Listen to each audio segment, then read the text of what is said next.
Hello दोस्तों, आप सब कैसे हैं। मुझे उम्मीद है कि आप सब बहुत अच्छे होंगे। अच्छे रहने भी चाहिए, मैं भी बहुत अच्छा हूं।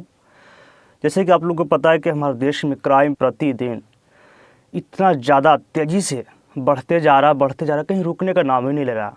लोग क्राइम पेट्रोल एक मूवी, एक सीरियल देखा करते थे, लेकिन अब लोगों को रियल लाइफ में भी देखने को मिलता है और रियल लाइफ में भी देखने को मिल भी रहा है।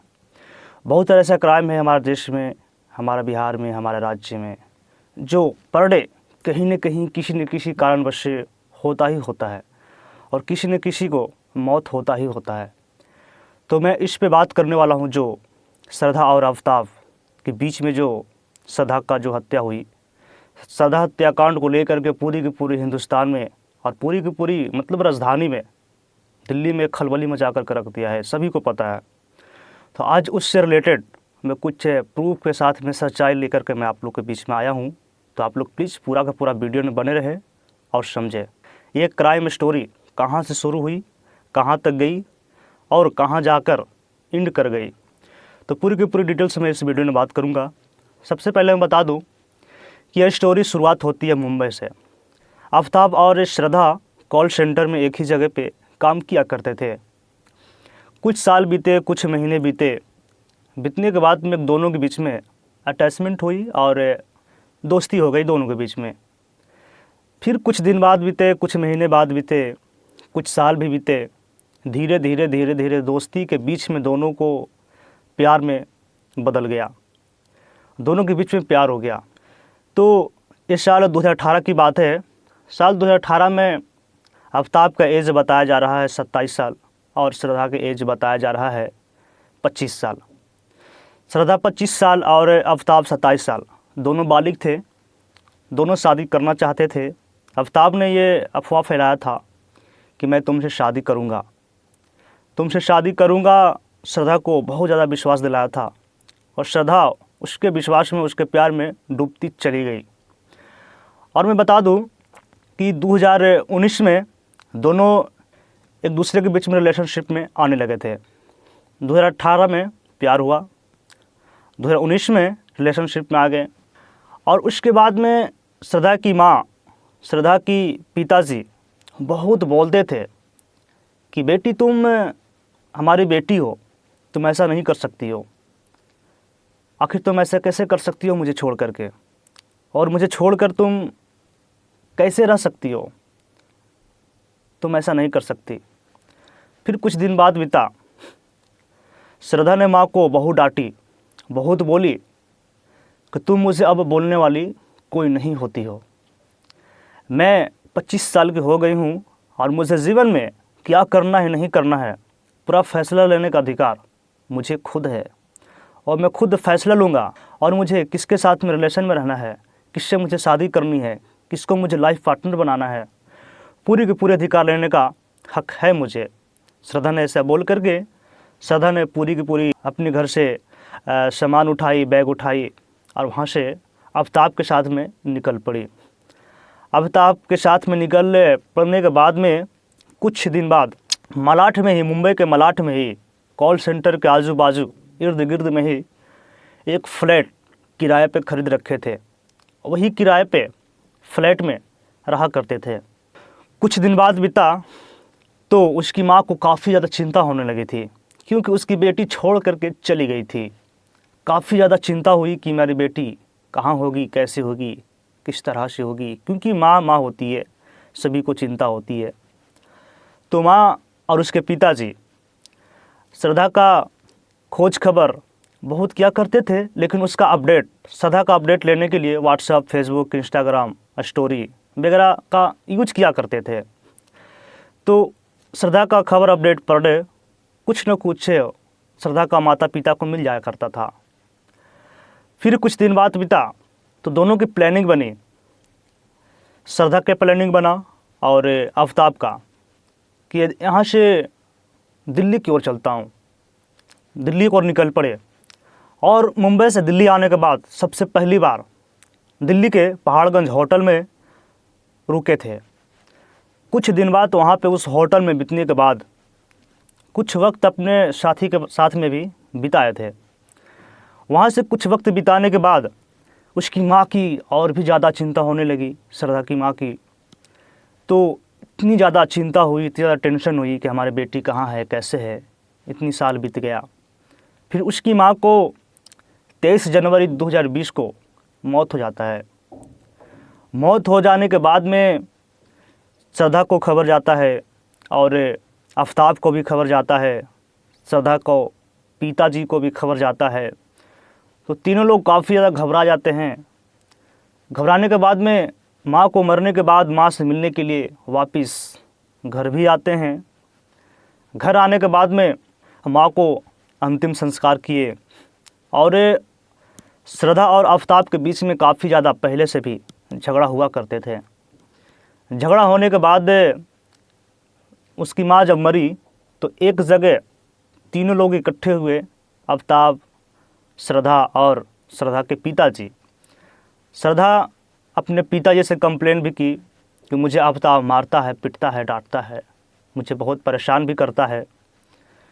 तो आफ्ताब को बहुत ज़्यादा डांटा उसके पिताजी ने और बहुत ज़्यादा बोला भी, तुम ऐसा नहीं करना। आज के बाद बहुत ज़्यादा डांट पड़ी। तो उसके बाद आफ्ताब ने सॉरी बोला, माफ़ी मांगा और बहुत ज़्यादा गिड़गिड़ाया कि पिताजी आज के बाद ऐसा नहीं होगा, मुझसे जो भी हुई गलती से हो गई। फिर दोनों एक साथ रहने के लिए फिर से राज़ी हो गए, यानी श्रद्धा और आफ्ताब वहाँ से फिर दिल्ली की ओर निकल पड़े। फिर दिल्ली की ओर निकल पड़े, फिर वही दिल्ली के पहाड़गंज होटल में रुके थे। कुछ दिन वहाँ पे रुकने के बाद जब श्रद्धा ने परेशान किया करती थी कि तुम मुझसे शादी कब करोगे, मुझसे शादी करो, मैं तुमसे शादी करना चाहती हूँ, अब मुझसे शादी कर लो। तो कहीं ना कहीं मन ही मन बहुत ज़्यादा गुस्सा किया करता था आफ्ताब कि तुम मुझसे शादी करने की बात करती हो, हम तुमसे शादी नहीं कर सकते, कभी नहीं कर सकते। तो बहुत ज़्यादा श्रद्धा को दुख पहुंचता भी था। तो बार बार एक ही क्वेश्चन रिपीट करने के बाद में आफ्ताब को काफ़ी ज़्यादा गुस्सा आता है और गुस्से ने अपने मन ही मन एक प्लानिंग बनाता है कि अपने रास्ते से, अपने जीवन से श्रद्धा को कैसे हटाऊं। एक दिन हटाने को श्रद्धा को अपनी लाइफ से पूरी की पूरी डेट फिक्स फाइनल कर लेता है कि इस दिन श्रद्धा को अपनी लाइफ से हटाना ही हटाना है। फिर क्या करता है, पूरी की पूरी प्लानिंग के साथ में श्रद्धा को सीने पे बैठकर, सीने पे चढ़ करके श्रद्धा को गला दबा करके हत्या कर देता है। और हत्या करने के बाद में उससे लाश को कहाँ ठिकाने लगाना है, बहुत शातिर दिमाग था आफ्ताब का और बहुत तेज़ दिमाग था। ठिकाना लगाने के लिए सबसे पहले आफ्ताब ने बगल की मार्केट से ही आरी खरीद रखा था और बगल के मार्केट से ही 300 लीटर का फ्रिज भी खरीद रखा था। कुछ दिन श्रद्धा का लाश अगर जब रूम में, फ्लैट में रहेगा तो जाहिर सी बात है कि बदबू तो देगा ही देगा। बदबू को हटाने के लिए बहुत सारे मार्केट से परफ्यूम भी खरीद रखा था। और अगर जब आरी खरीदा था तो जाहिर सी बात है कि श्रद्धा का टुकड़ा टुकड़ा तो करता ही करता। आखिर उतनी बड़ी लाश को कैसे एक बार में कहीं पर भी फेंक सकता है, मुश्किल काम है। तो जब ब्लड जब फर्श पे गिरा था काटने के बाद, तो ब्लड को हटाने के लिए, निशान को हटाने के लिए सल्फ़र हाइड्रोफ्लोरिक एसिड का भी यूज किया था। श्रद्धा को 35 टुकड़ा किया था, जो आप यकीन नहीं कर सकते कि आखिर एक लड़का इतनी दानवता के साथ में एक लड़की के साथ ऐसा कैसा कर सकता है। बहुत मुश्किल काम है जो इतनी आसानी से आफ्ताब ने कर डाला। बहुत ही दिल दहला देने वाली घटना है, जो आप जानते होंगे, सुनते होंगे, समझते होंगे तो आपको भी लगता होगा कि ये घटना आखिर कैसे कोई कर सकता है। तो मैं बता दूं, उस फ्रिज 300 लीटर का फ्रिज जब मार्केट से ख़रीदा था, 300 लीटर का फ्रिज में छोटा छोटा टुकड़ा यानी 35 टुकड़ा प्लास्टिक में कर करके वही फ्रिज में रखा था। अब वो फ्रिज में इसलिए रखा था कि उसका लाश, उसका टुकड़ा, श्रद्धा का टुकड़ा बदबू ना दे। और मैं बता दूं कि वहाँ से पर डे एक एक लाश, एक एक टुकड़ा दिल्ली के महरौली जंगल में फेंका करता था। और महरौली जंगल में जाने का टाइमिंग भी देख लो आफ्ताब का कितना सटीक था, 2 बजे से 2:30 बजे के बीच में रात का था।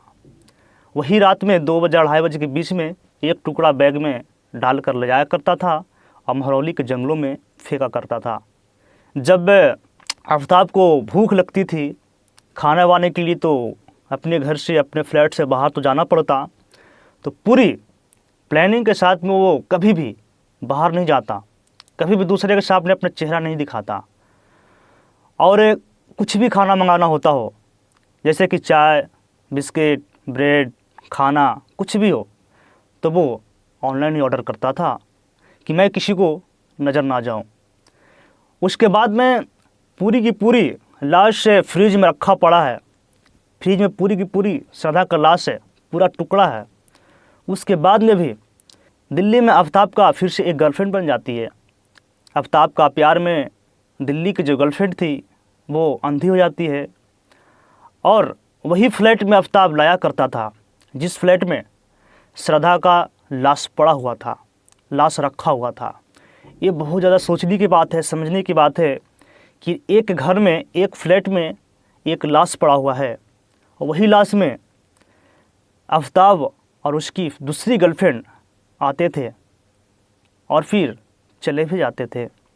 और उस लड़की को, नई वाली गर्लफ्रेंड को पता भी नहीं चलता था कि इस घर में इतनी बड़ी कांड हो रखी है।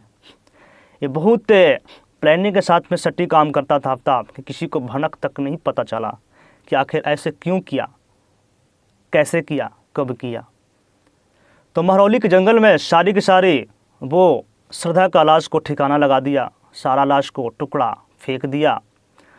अभी पुलिस जांच कर रही है, तो बहुत सारे जांघ की हड्डी, हाथ की हड्डी, बहुत सारे हड्डियां मिली है, लेकिन उन हड्डियों से पुलिस की जांच करना बहुत परेशानी की बात है कि आखिर ये हड्डियां इंसान की है या जानवर की है। तो जाहिर सी बात है, अगर जब खोपड़ी की हड्डी होती, सर की हड्डी होती, तो पता लगा जा सकता है कि ये इंसान का है या जानवर का है, क्योंकि खोपड़ी की हड्डी पुरानी हो या नहीं हो, चाहे कई साल पुराना हो या कई महीने पुराना हो, वो पता लगा जा सकता है कि इंसान का हड्डी है। जाहिर सी बात है, देखा जा सकता है।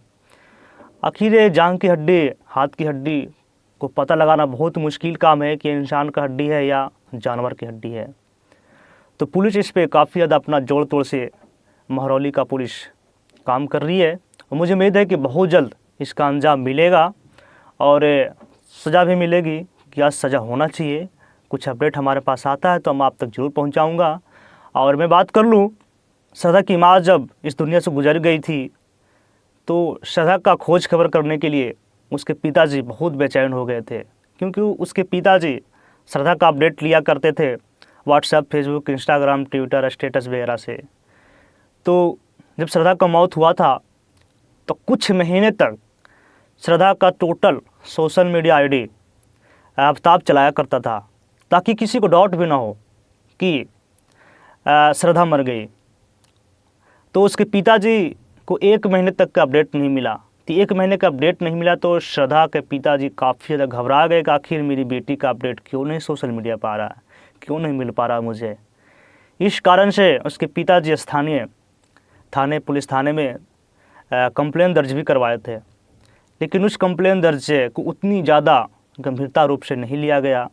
आखिर कोई कारण से नहीं आता होगा, लेकिन कुछ महीने बाद देखा गया तो ये हल्ला उठा और एक खलबली मची कि श्रद्धा का कोई मृत्यु कर दिया। श्रद्धा इस दुनिया में नहीं रही और मृत्यु किया भी तो इतना दरिंदगी के साथ किया जो आप सोच नहीं सकते, मैं सोच नहीं सकता। तो इस क्राइम का कुछ नया अपडेट हमारे पास आता है तो हमारा कोशिश रहेगा कि मैं आप तक ज़रूर पहुंचाऊं। थैंक यू, धन्यवाद। जय हिंद, जय भारत। हमारे चैनल से जुड़े रहें।